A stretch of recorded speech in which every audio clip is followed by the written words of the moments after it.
Que a graça maravilhosa de Jesus continue abundante na sua vida e família, de todos que estão aqui e de todos que estão nos acompanhando, né, através da nossa internet aí. Nossa não, né? Dos outros, né? A gente só faz uso dela.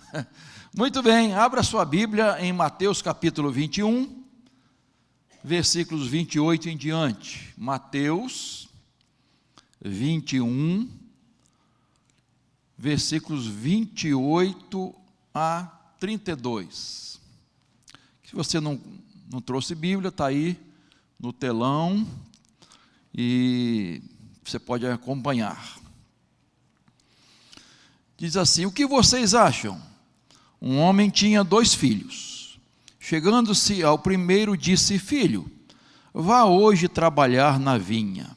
Ele respondeu: não quero ir. Mas depois, arrependido, foi. Dirigindo-se ao outro filho, o pai disse a mesma coisa. Ele respondeu: sim, senhor, mas não foi. Qual dos 2 fez a vontade do pai? Eles responderam: o primeiro. Então Jesus disse: em verdade lhes digo que os publicanos e as prostitutas estão entrando no reino de Deus primeiro que vocês. Porque João veio até vocês no caminho da justiça, e vocês não acreditaram nele. No entanto, os publicanos e as prostitutas acreditaram, ou creram, né? Vocês, porém, mesmo vendo isso, não se arrependeram depois para acreditar nele, ou crer nele. Muito bem, eu quero falar sobre 3 tipos de filhos. Jesus estava ensinando sobre a sua autoridade espiritual, sobre o reino de Deus, a entrada no reino de Deus. Ele estava falando sobre a importância da obediência, de fazer a vontade de Deus. E ele é questionado por alguns líderes, especialmente sacerdotes, né, questionavam e não criam nele.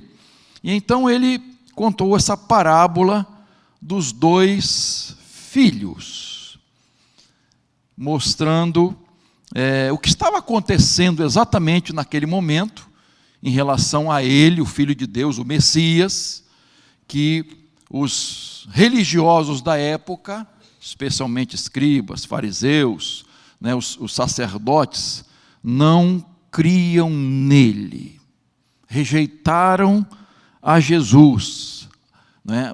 As autoridades religiosas estavam rejeitando Jesus. E ele contou então essa parábola. Nós vamos tirar algumas lições aqui e vamos ver assim: será que eu me encaixo em alguma coisa aqui? Em que eu me encaixo nesses 2 filhos que trata a parábola? Então, primeiro aqui vamos pensar no filho que prometeu e não cumpriu, tá? Então, o primeiro filho diz, aliás, eu estou começando pelo segundo a ordem do texto, né? Verso 30, dirigindo-se ao outro filho, o pai disse a mesma coisa, né? Isto é, filho, vá hoje trabalhar na vinha, né? No versículo 28. Ele respondeu: sim, senhor, claro, Senhor, que eu vou, mas não foi. Não foi. Então, esse filho certamente está representando aqueles que se diziam herdeiros das promessas de Abraão, os judeus, merecedores, não é? Então, que professavam uma religião, a religião mosaica, mas estavam rejeitando o Messias, rejeitando Jesus. Não creram na mensagem de João Batista. Jesus cita aqui, né? E nem nele, nem em Jesus. Prometeram obediência, mas estavam em desobediência. Eram bons de palavras, de promessas, mas péssimos em atitudes, em ações. Bons de discurso, péssimos de prática. Né? E quem lê o livro de Tiago, ele bate muito nessa tecla, né? Não adianta ouvir, não adianta conhecer, saber, se não pratica a palavra de Deus. Você conhece alguém assim que promete e não cumpre? Fala, mas não faz? Que deu a sua palavra. Antigamente era né, Clebs? Era um fio de bigode, né? Vou deixar meu fio de bigode aí como garantia, penhor.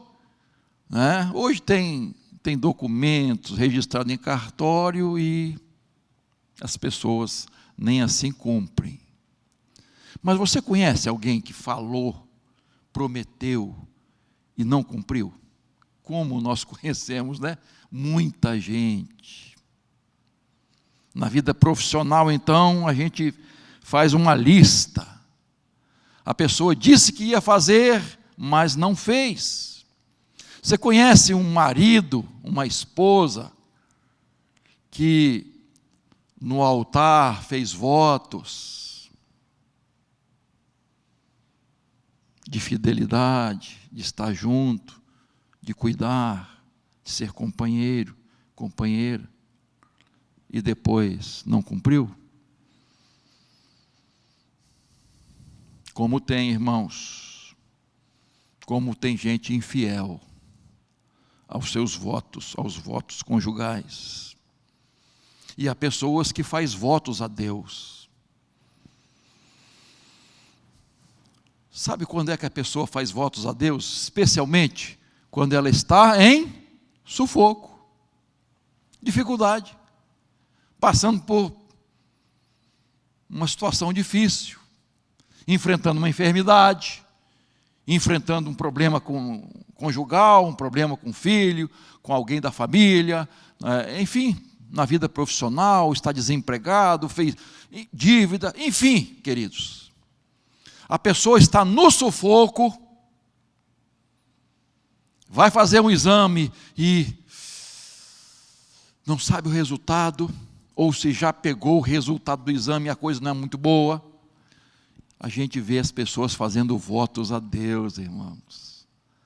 Promessas. Eu conheço a história de um rapaz que estava morrendo afogado, né? E ele falou: Senhor, eu prometo tudo, eu vou te dar tudo que eu tenho, se o Senhor me salvar. E aí ele chegou mais para perto da praia. Aí, Senhor, o Senhor sabe que eu preciso viver também, né? Não posso dar tudo.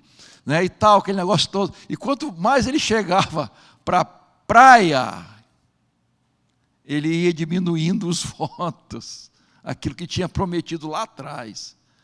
E quando ele estava tranquilo, já na areia, ele disse: Senhor, tu sabes, né, de todas as coisas, né? E tal, claro que sabe. Então, às vezes, irmãos, nós agimos assim, no sufoco fazemos votos. Fazemos votos. Então, queridos, e aí quando o problema passa, quando a solução vem, graças a Deus, e muitas vezes o próprio Deus agindo em nossa vida, as pessoas se esquecem do que prometeram, do compromisso que assumiram. Você conhece crentes que não cumprem a palavra? Cristãos que se dizem cristãos, que não são fiéis àquilo que prometem, aos seus compromissos. É feio, irmãos, é feio. É um mau testemunho. Quando a pessoa não tem palavra. Uma das coisas que a gente preza, né, e vê como Deus honra a sua palavra.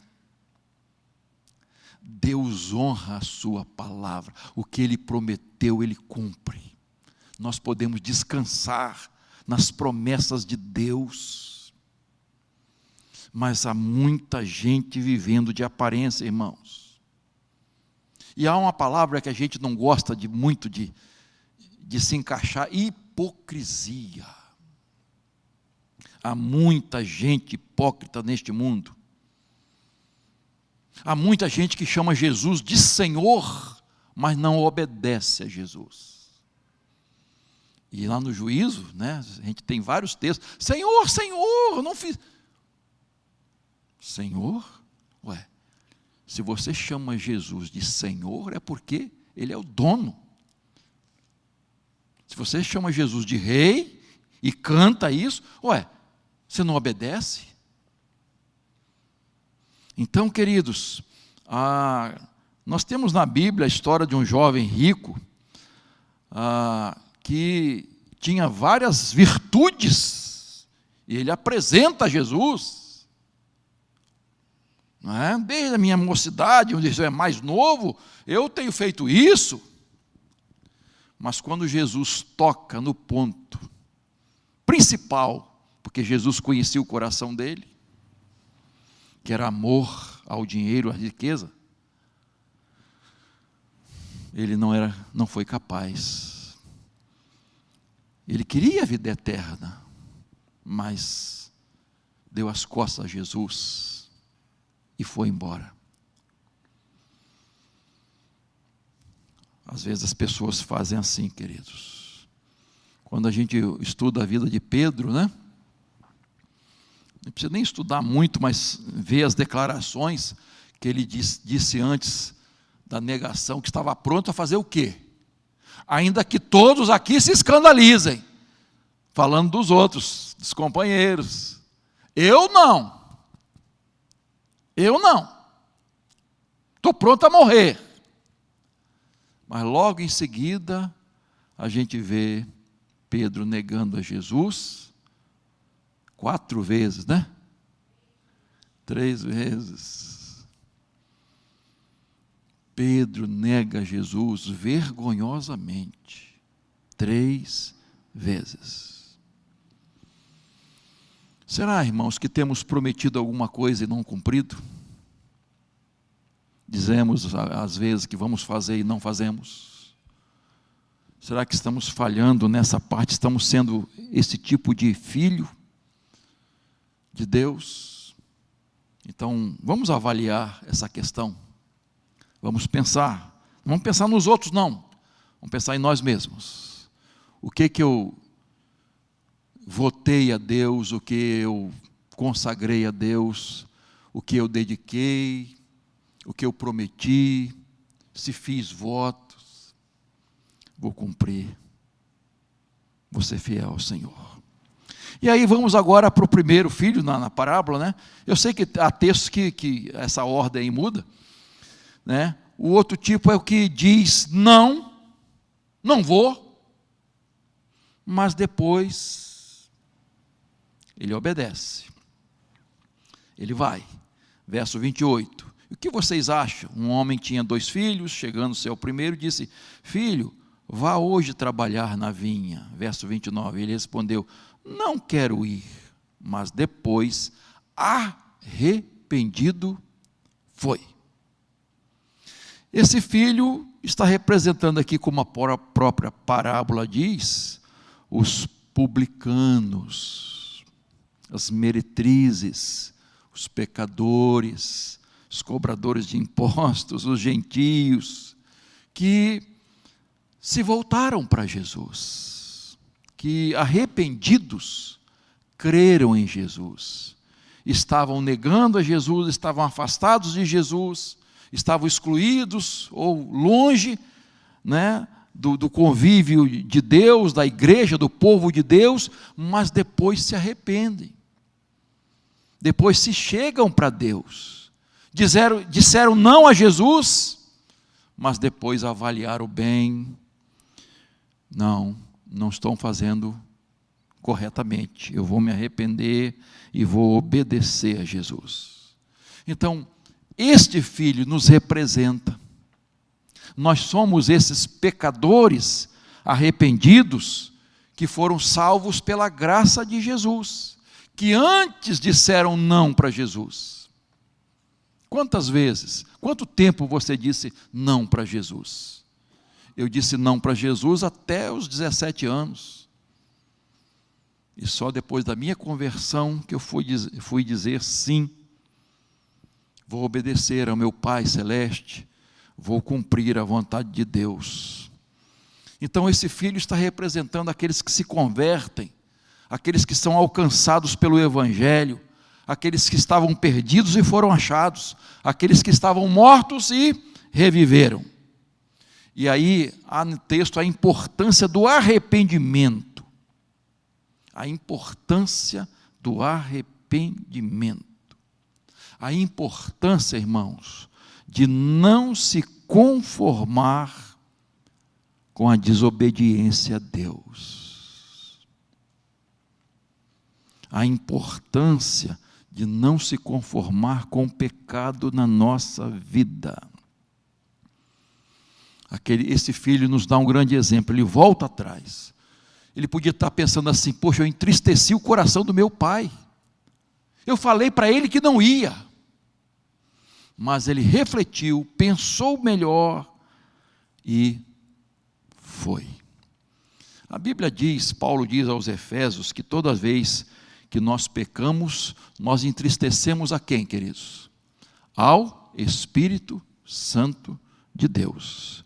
Efésios capítulo 4, verso 30. Não entristeçais o Espírito Santo de Deus, no qual estáis o quê? Selados para o dia da redenção. E é por isso que o apóstolo João diz lá em 1 João capítulo 3, verso 9, olha só, eu sei que você conhece esse texto, a maioria aqui, mas diz assim, ó, todo aquele que é nascido de Deus não vive na prática do pecado, porque nele permanece a semente divina. Esse não pode viver pecando, porque é nascido de Deus. Meu irmão, minha irmã, vamos refletir um pouquinho mais sobre esse versículo. Será que estou abrigando em minha vida algum pecado? Será que eu estou deixando algum pecado guardado no meu coração? Permanecendo em algum pecado? Me delongando em alguma desobediência a Deus? Porque existe uma grande diferença, irmãos, entre pecar e permanecer no pecado. Existe uma grande diferença entre errar e continuar no erro. Grande diferença entre cair e ficar caído. Continuar caído. É o pecado contumaz, habitual, às vezes domesticado, permanente. Então, esse filho nos mostra a importância do arrependimento, da confissão e do abandono do pecado. Se você fizer um paralelo dessa parábola com a parábola do filho pródigo, você vai ver exatamente isso. O filho que ficou em casa estava perdido dentro de casa, que representa muito bem os judeus. O filho que saiu, que abandonou tudo, deu as costas para o pai, ele está representando os gentios, aqueles que estavam longe, perdidos, mas que arrependidos voltaram. E eu gosto muito da tradução que diz assim, caindo em si. Caindo em si. Ele volta. Como é importante, irmãos, olharmos para dentro de nós será que eu estou permanecendo em algum pecado?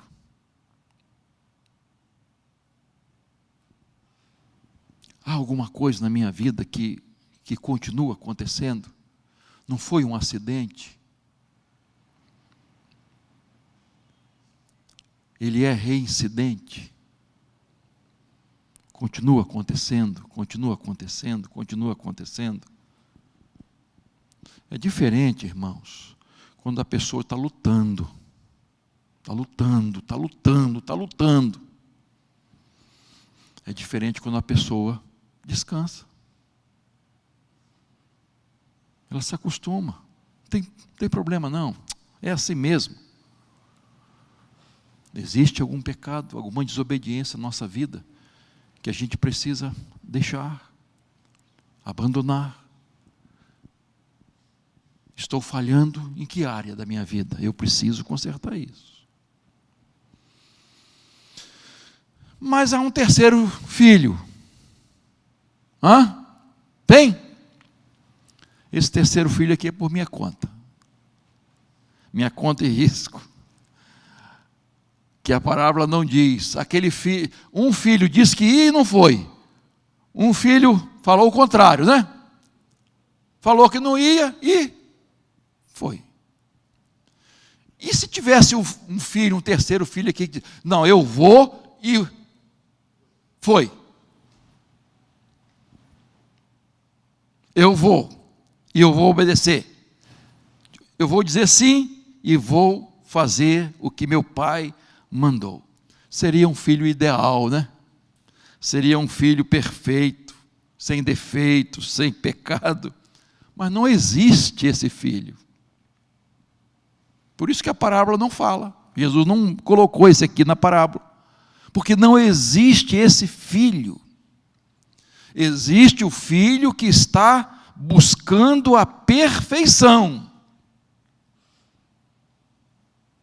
Buscando a perfeição. Mateus capítulo 5, verso 48, diz assim: portanto, sejam perfeitos como é perfeito o Pai de vocês que está no céu. Alvo. Objetivo. Meu Pai é santo e eu preciso ser santo. Meu Pai é assim e eu preciso seguir seus passos. Eu devo buscar a santidade na minha vida. A santidade, sem a qual ninguém verá a Deus. Então, o propósito de Deus para nós, e a gente estuda isso na Bíblia, né, é sermos a imagem de Jesus. A imagem de Jesus. Irmãos, olha que alvo. Olha que desafio. Por isso que o autor aos Hebreus diz, olhando para Jesus, autor e consumador da nossa fé. Mas, queridos, precisa ser o alvo de todo cristão. Olhar para Jesus, ser a imagem de Jesus. É isso que Deus quer da nossa vida. É o propósito de Deus da nossa vida. Na conversão, na nossa, pela graça de Deus, regeneração, nós fomos libertos da condenação do pecado, né? A pessoa que está em Cristo foi liberta da condenação do pecado.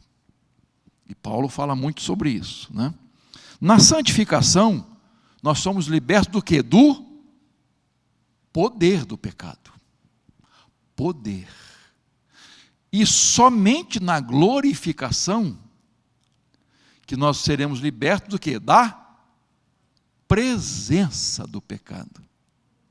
Condenação, poder e presença. Regeneração, santificação, glorificação. Só na glorificação que nós vamos ter o pecado banido completamente da nossa vida. Mas antes, a gente tem um alvo, irmãos. E dizer como Paulo: sede meus imitadores, assim como eu sou de Cristo. Eu estou imitando Jesus. Então, vamos seguir. Vem comigo. Vem comigo. Domingo que vem nós vamos comemorar o Dia dos Pais. Seria muito gratificante se todo pai pudesse dizer para o seu filho ou para os seus filhos: sejam meus imitadores, assim como eu sou de Cristo. Queridos, Jesus, para concluir aqui, conta essa parábola e mostra como os judeus estavam se relacionando com ele, a incredulidade deles, e ele então ilustra isso com esses dois filhos. Um que diz: sim, Senhor, mas não foi, não quis saber, só gogó, só promessa, só votos, mas na prática, nada, não tem frutos. É aquela árvore bonita, mas cadê os frutos? Onde estão os frutos? Só aparência. E o outro que disse que não ia, mas depois foi arrependido. Que este seja a nossa vida, irmãos, com a nossa chegada ao Evangelho, a graça de Deus na nossa vida, e nós conhecemos o Evangelho, e a partir daí a nossa vida realmente tenha mudado. Jesus, concluindo essa parte, no verso 31, veja aí: em verdade lhes digo que os publicanos e as prostitutas estão entrando no reino de Deus primeiro que vocês. Aqueles que estavam completamente desprezados, marginalizados, mas receberam a graça de crer em Jesus, de terem suas vidas transformadas, abandonaram seus pecados e seguiram a Jesus.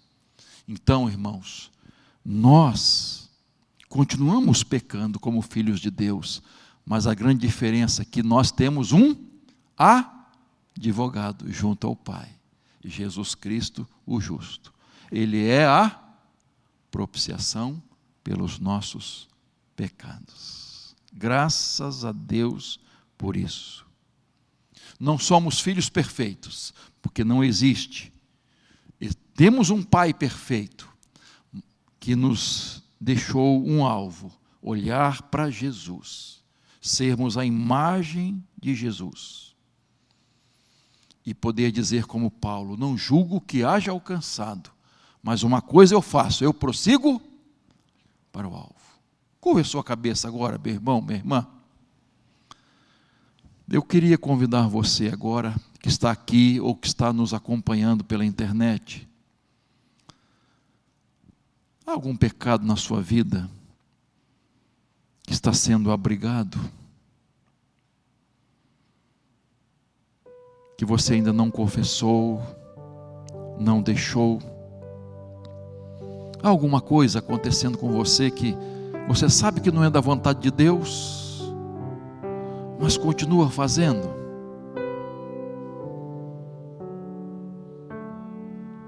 O que é? É uma mentira que está sendo sustentada? É o orgulho, a vaidade, que são comuns na sua vida? O que é? A infidelidade? É algum pecado dentro da sua casa, no seu lar, junto à sua família? Você sabe que precisa deixar, mudar, mas não tem tido forças, ou não tem buscado forças em Deus. A gente gosta tanto de citar: posso todas as coisas naquele que me fortalece. Mas quando se trata de pecado, às vezes esquecemos. Então você pode, porque não chega à sua vida nenhuma tentação além das suas forças. Deus não deixa. Então você pode vencer. Você pode ser um filho, uma filha que talvez tenha dito não a Deus, tenha falhado, mas que hoje você vai dizer, arrependido e arrependida: eu vou fazer a vontade de Deus, eu vou cumprir a ordem do meu Pai. Ele me mandou amar, Ele me ordenou ajudar o próximo, fazer a obra missionária, testemunhar do seu evangelho, não mentir, não fazer fofoca, não espalhar boatos, fake news. Então eu vou parar com isso, vou ser honesto, sincero, quero ter um coração arrependido, quero confessar. Confessa a Deus qualquer tipo de pecado que tenha entrado na sua vida e que talvez tenha permanecido.